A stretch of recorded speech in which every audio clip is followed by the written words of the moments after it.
Mas Rewok, Mbah Rewok iki kene wis dhuwur iki. Hihi. Aku yo dhuwur lho, Pak. Kenal ya Mbak karo Mbak Rini? Oh ya kenal. Iki janjane masih lali tenan karo aku to. Lali saestu Mbak. Biasane aku sing nganggo rok semene kae lho.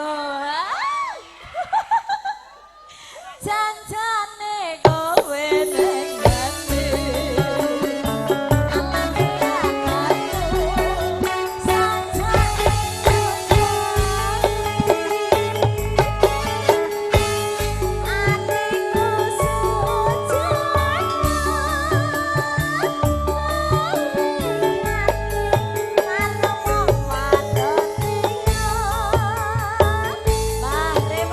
Manggisan digoyang lali dagene Mbak Aprilia.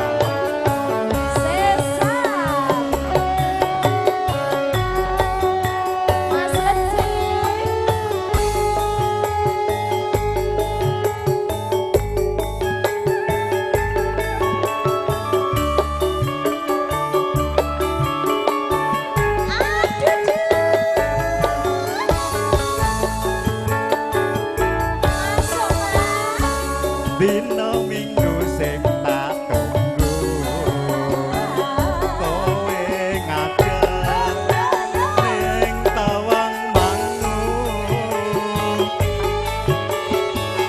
nganti lingsir srengenge ana kene aku nunggu kowe.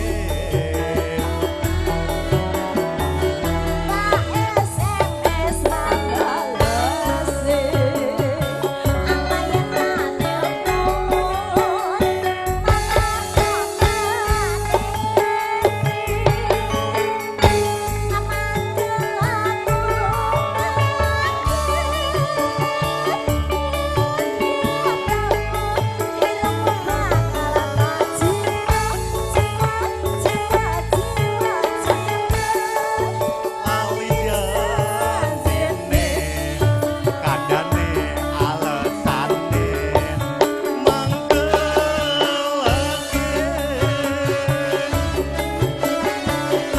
sapa wong sing ora gelo kadang-kadang kowe ora